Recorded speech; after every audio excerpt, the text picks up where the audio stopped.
it to go on the page. And if I'm ever stuck, and this is a tip that I'd give to people who write, is if you're ever stuck, go back a couple of lines, speak them aloud, and you should hear what comes next. It should feel like part of the same thought. In terms of finding your voice, read. Such a boring answer, but it's, what do you like, what speaks to you, and then how do you talk? None of us can fight against our true nature, and it's to the detriment of ourselves and our writing to try and do that. So I think really leaning in to your strengths, and that's quite a difficult thing to do as a writer trying to establish yourself, because you look at people you admire and you want to be like them, but you can't ever. I can't. You mentioned magical realism and Gabriel Garcia Marquez. It's like 100 Years of Solitude is a seminal text for me, and I'm never going to be able to write that book, and that's okay. And I'm glad he wrote it. And it's about me trying to find a way to write my 100 Years of Solitude. Okay.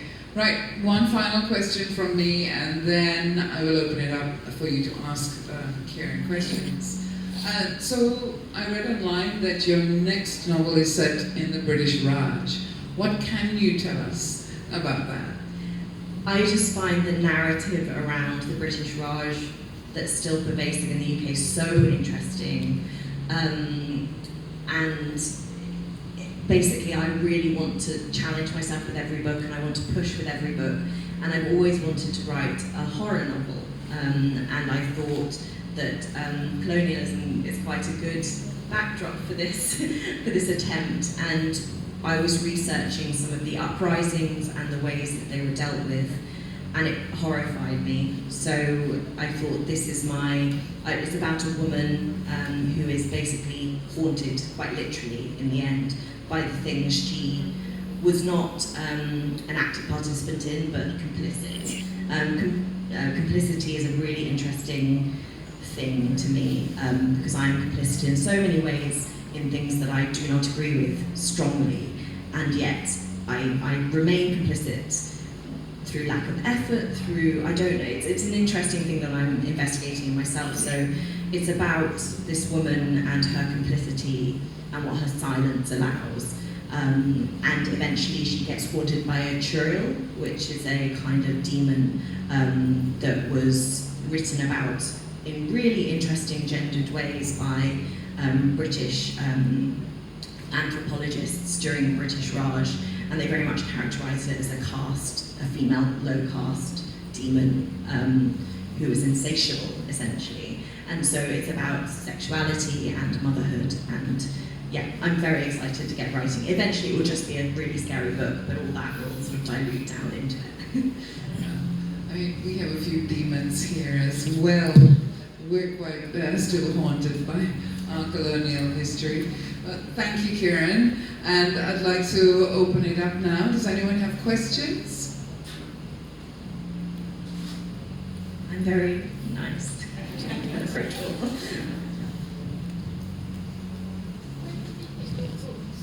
Just one moment. Front row, please. Sorry, we're getting a microphone to you.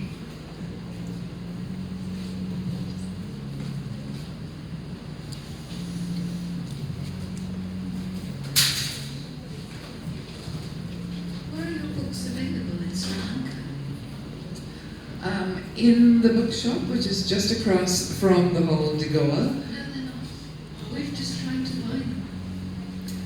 Well, we will find the answer to that then and tell you immediately. Sarasavi is stocking all Kiran's books. It may be that the bookshop was not set up as we began. This is the first event of the festival, so perhaps if you... They looked online. They looked on their machine and they couldn't find it. Right. I'm heartbroken. So am I. Because I gave my copy of Dance Tree away. Oh no! Well, look, we will look into that. I can't imagine Kiran's books not being here. We've ordered so many of them. I know for a fact that her children's fiction will be available at the Children's Festival, which is on Saturday the 27th. But as for the adult fiction, That's a bit of a boo-boo, so we will find out about that and notify you. Thank you. Or like march down there and demand. Yes, because I was going to say go buy all her books. They're amazing. I can't wait to read the children's fiction. Any other questions?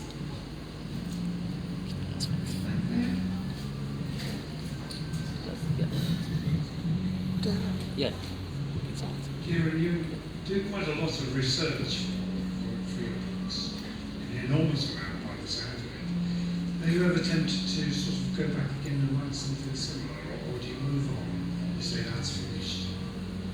I move on. I'm quite unsentimental in that respect, and I feel often you'll, if you manage to get your hands onto the books, you'll know that the endings, they aren't definite, and I get a lot of questions about sequels, and I know what I think happens to the characters, but I have no desire to write that into existence because I'm really interested in what you as the reader thinks happens. I'm interested to know whether I've done such a good job that it's undeniable to you what happens next, or whether there's more of a question mark about it. So I like to let readers own the books once they're done, and I like to move on to the next. And I've actually only just started my first trilogy for children because I so like creating this world and then leaving it be. But publishers love returnability. They're always like, do you just want to, because the marketing's all set up, and they're like, we could just write it and then it can go. But it at the moment, it's not something that interests me. I just love learning as much as I can, and then moving on. There's one behind you there. Hi, thank you. I guess my question is about you talked about how you do research, so it's essential for this historical fiction. But how did you sort of introduce this idea of a queer romance in that time period? Because I feel like that would not be documented, or that wouldn't be something that's really out there, easily researchable. So I would like to know how that came about. On the contrary, there's some amazing and heartbreaking trials. In the dance tree, there's reference to one of the trials and the punishments of the trials of two women who were found to be living together. And I think that so the Mercies, it wasn't until I put two characters in a room together that I realised that there was going to be a love story between them, and it really was that organic, and I really didn't set out for it to be. And I think that we all know that queer people have always existed. It's just that they're what's been allowed, but there has always been evidence and ways, going back to ancient Greece when it was allowed and there was a particular word for that kind of love, through to when it started to be closed down again, and to where we are now, where it's still, in many societies isn't permissive, and it's more just the way that people find to find each other and find to love each other that I find very inspiring. And but it is true that most of the evidence is she lived with her friend, or it is in things like trials which never end well, sadly. But they've always existed, and I kind of can't control my characters, to be honest. They just do what they want to do.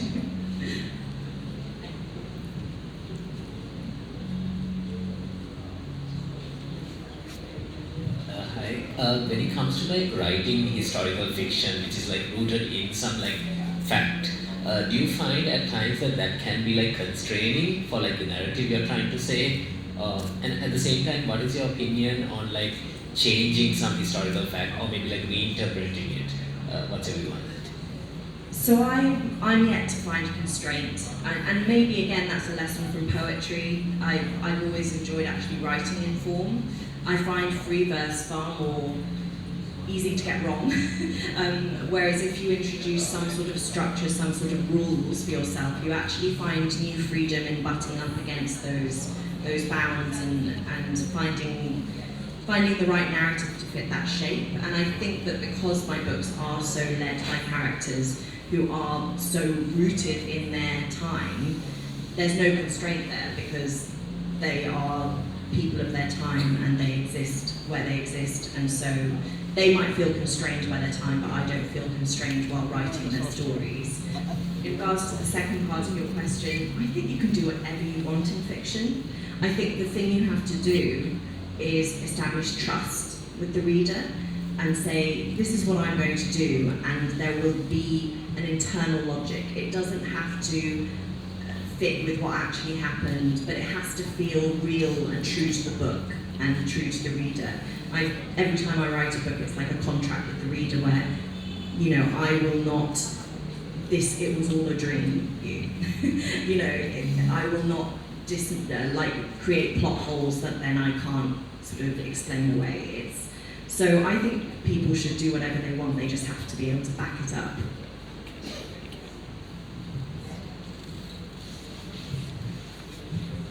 Any more questions?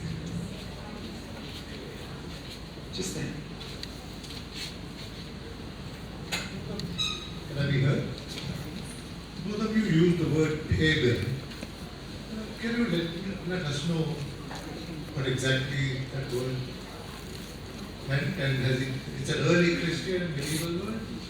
Has it become, wasn't it used in, say, 200 years ago to describe all non-Christian belief system? Yeah, probably actually. Yeah, pagan, or maybe some even more pejorative words we use probably. But yeah, in specifically in the dance tree, which is named after a pagan church. So dance trees were churches that were built into trees. So they were platforms that were built in Middle Europe into trees, and it meant that people were open to worship, open to the heavens. They were also courts. So as well as dance trees, because there were sort of festivals held there, they were also called doom trees because they were also where people were tried and, you know, punished in those churches open under God. So that is a pagan practice, but I suppose, yes, it's anything that sat outside those very rigid norms. And you're right that indigenous practices, for example, in Norway, they were considered devilry rather than pagan was the word that was used for them, and sorcery. There was something called the Edict Against Trolldom, which was sorcery in Norwegian, that was brought in just before the book set, and that outlawed all the Sami practices, which they knew the Sami people as Laps, as what we might call Laplanders now, but they called themselves Sami. So that would also probably, yes, fall under pagan. But you're right, it's just things that fell out of step with the dogma of the time could be perceived as pagan. But in the dance tree particularly, we had a very specific meaning of that early Christian practices that were more connected to nature and less rooted in man-made places of worship and so on. Thank you. There's one more question. Just over there, in the middle. All right, you have one. Okay, go ahead. I just wondered if you had any favorite writers of historical fiction that you enjoyed reading or who inspired you. So Alias Grace by Margaret Atwood is one of my all-time favourites. I think she creates such immediacy through that character. And every time she writes, she takes a risk, which I really enjoy. Obviously, there's the inimitable Hilary Mantel, and my books are not like Hilary Mantel's, however much I might wish them to be, but her precision and her insight and the way she conjures such emotional labour, like from the reader, I really enjoy how much she demands of you as a reader. I love that about Hilary Mantel. I really enjoy, actually, for the more sort of the storytelling side of it, I've really enjoyed The Miniaturist by Jessie Burton. I enjoyed how she brought a whole new generation of people to historical fiction, which I think can be seen as quite staid, but it's not, it's alive and vital. So those are probably my favourites. I also love Perfume by Patrick Suskind. I think and that was a big influence on the dance street, creating that kind of really, but yeah, very character-led. I've realised all the ones I've named, they're all about character rather than, I'm very interested in like one person in amidst a tumult, whereas someone like my father, who loves reading historical non-fiction, he's more interested in the context and the way it acts on groups of people, whereas I'm more interested in the person and how they act on the world around them.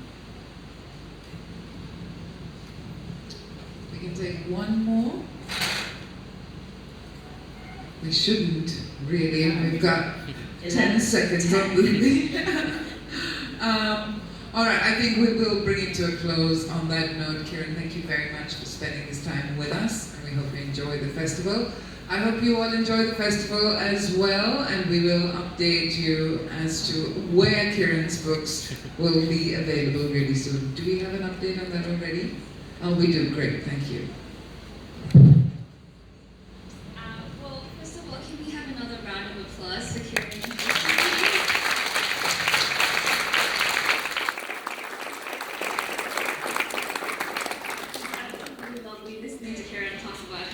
Process today. So Sarasavi does have copies of Julia and the Star, which you can purchase right across from here. There's a few copies of the Mercies and the Dance Street that's on its own Wild and Siege. If you're okay with signing copies right now, Kiran will be available just in the garden. Just if you just go up through here and to the left, you'll find the garden there. And then we will update you regarding the other listings. Sorry, did you say the Mercies and the Dance Street are on their way here? Yes. All right, so there you go. The children's fiction is already there, and adult fiction will be here shortly. Thank you very much.